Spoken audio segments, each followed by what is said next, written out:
Well, how are you getting on? Welcome to Luoyang in China's Henan province. I'm right here along the Yi River where the Longmen Grottoes are located. The Longmen Grottoes are one of the best examples of Buddhist art here in China. It houses thousands of statues of Buddha and his disciples that are sculpted into the side of these limestone cliffs here. It's amazing so far. If you enjoyed today's video, make sure to give it a like and subscribe if you're new around here. I won't let you down.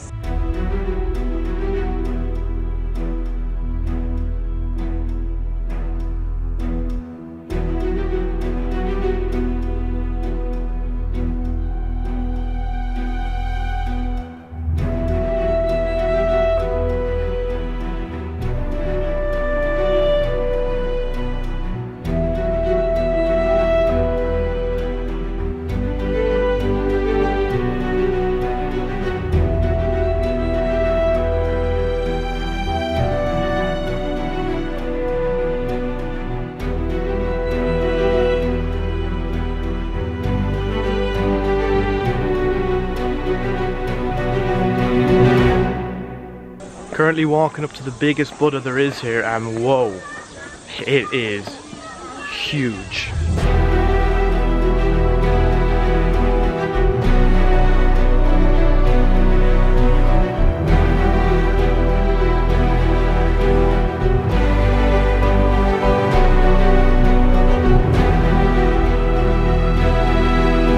This is just so impressive. I can't get over it. Look at it. Look at the size of these.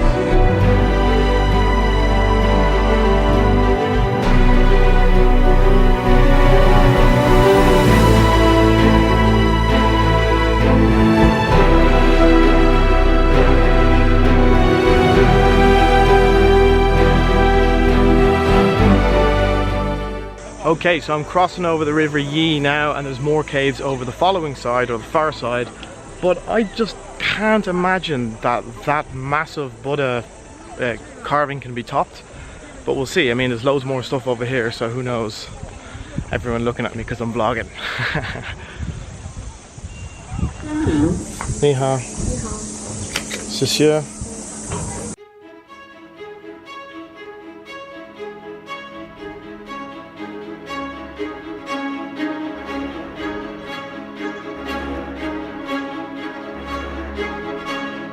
There's a load of screaming up here, I don't know if you can hear.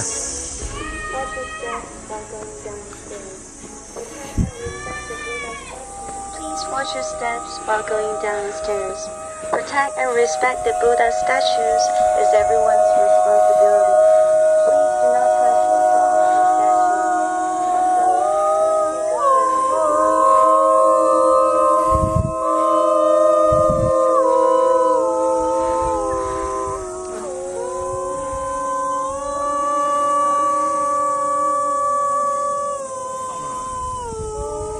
No clue what's happening there, but it does sound quite nice.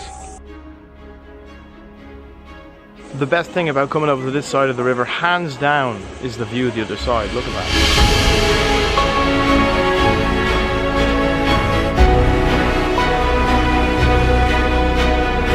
There's actually as many as 100,000 statues within the 2,345 caves, and those statues range from 25 millimeters to 17 meters in height. The grottos were excavated and carved over 4 distinct period times, ranging between 493 AD to 1127 AD. The area also includes almost 2,500 stelae inscriptions as well, so there's a lot of history here.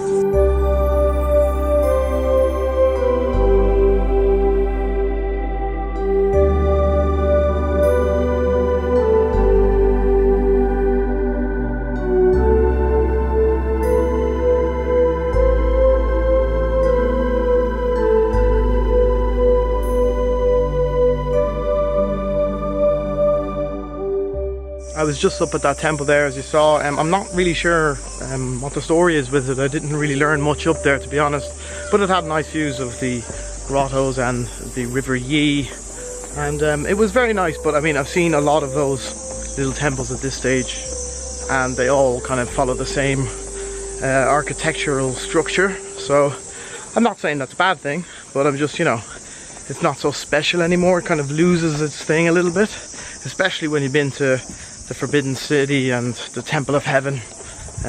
But anyway, I'm heading towards the exit. There's one more thing on my ticket that I'm able to do. It's a tomb, I think. I can't remember of who. So we'll check that out right now. These are my new friends here coming to take a photo of me. Come on. Come on, let's go. There she is. Ni hao. Follow. So I'm in this nice foresty area, jungly area now. It's meant to be Bai Jaye's tomb. No idea how to pronounce it. In fact, it looks like Bay, but that couldn't be right. But I'm going up here, just going up the stairs. I don't even know where I'm going. I'm just walking around, but it's very nice, very pleasant, and I'm enjoying it.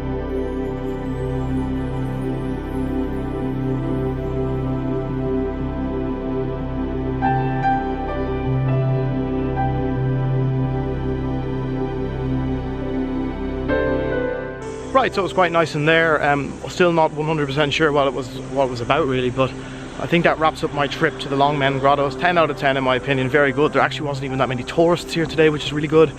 So now I'm walking back across the bridge to the other side. There's another bridge here that's further down, and I'll be walking back out front and getting a taxi back to the hostel, which I'm dreading because the taxis over here, they're rogues. They try to screw you any way they can, you know, not putting on the meter, putting on a fake meter, which happened to me in Shanghai. And you know, I had to go with the taxi driver, and after 2 or 3 minutes it was resolved, but just stress and hassle. So the man at the hostel helped me get a taxi here, so I'm a bit like, oh, about getting a taxi back.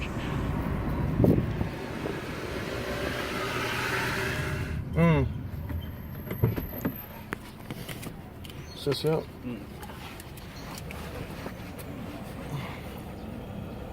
You said 13. 13? 1 3? I said 1 3 13? 13? You said 13. 13. 13. Yeah, that's 13. That's 15. So 2 change. 13 yuan. 30? No, boo, boo. I got this here for 13. 20. No, Okay. Take that. 谢谢.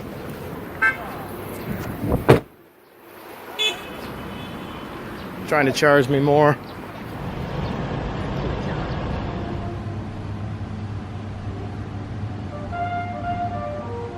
This is the very friendly man at the hostel here. He's helping me find something to eat.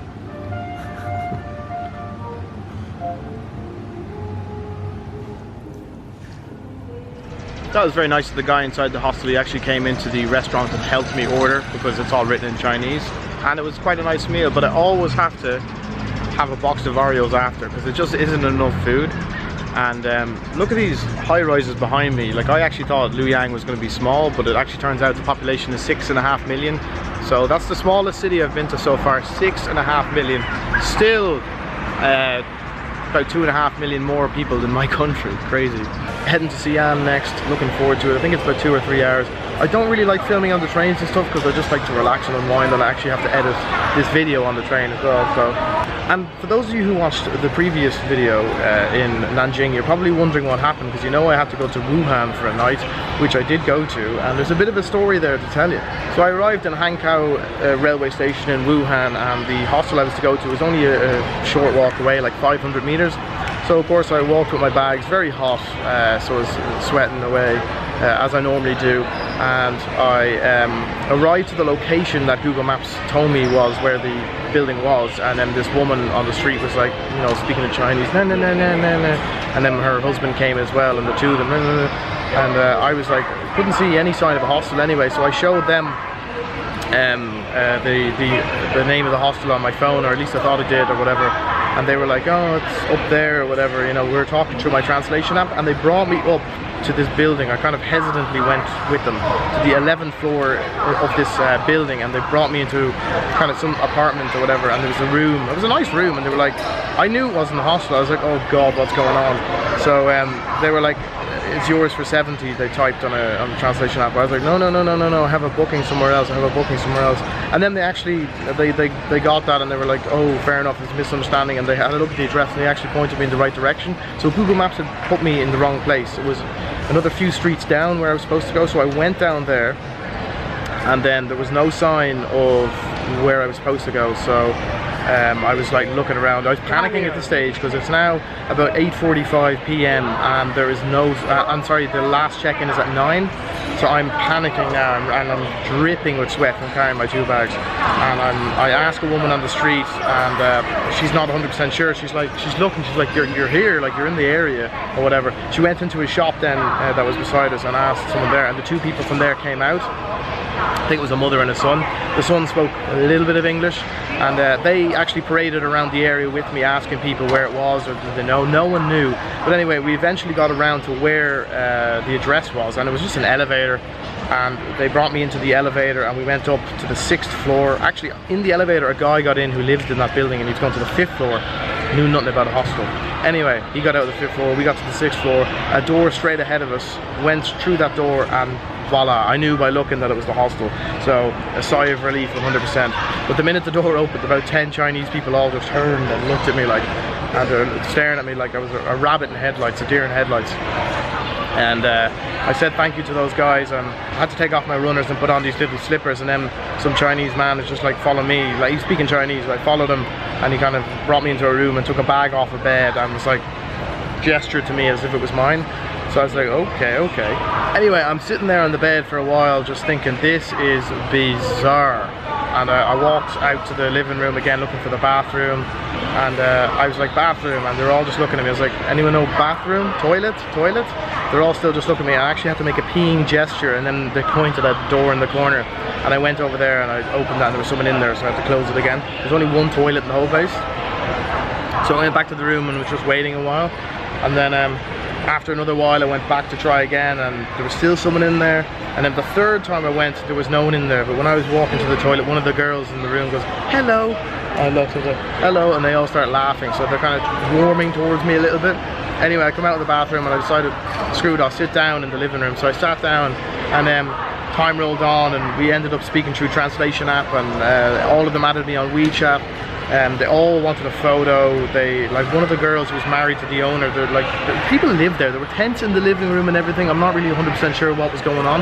The owner offered me a watermelon, so I was eating watermelon with everyone, and like they just kept offering me more, so I was eating loads of watermelon. I was absolutely starving, so I was delighted to eat the watermelon and just to get a bit of nourishment, to be honest. And there were like just people all over the place, like in the room playing games on laptops, and it was just really, really strange. But it turned out to be an absolutely fantastic experience. And the girl who was married to the owner kept on like messaging me on WeChat, like in Chinese, because you can translate in the app, saying, you're very handsome, or you're the most handsome person we've seen here. And there's one guy who spoke a little bit of English, and like he kept saying, she says you're very handsome. I oh, thank you. I'm just thinking like, wow, like, and they're obsessed with the blue eyes. It's the most praise I've ever got from a lady in my life, to be honest. What's funny as well is how Chinese these guys were. I pulled out a 10-euro note, and they were all like, whoa, and they were all like passing it around, looking at it, taking photos of it. And we were talking about things like, I showed them my power bank, and they were like, where did you buy it? And I was like, eBay, and they'd never heard of eBay. And it's just crazy, like, it's, you know, 2 separate worlds. They were in pure China, like China that doesn't really know what's going on outside China, I suppose you could say, almost. It turned out to be a very bizarre but great experience at the same time, and it cost less than €5 to stay there for the night. And the following morning then one of the guys who was staying there brought me for some Wuhan style noodles, which was absolutely delicious, his treat. So it all worked out very, very well. Anyway guys, that's the end of this video. I hope you enjoyed the Longmen Grottoes and that little Wuhan story. I'm about to jump on this train to Xi'an now. So if you enjoyed the video, give it a like, comment down below, let me know what you thought. Make sure to hit that subscribe button if you're new around here. Ring the little bell, and I'll see you real soon. Good luck.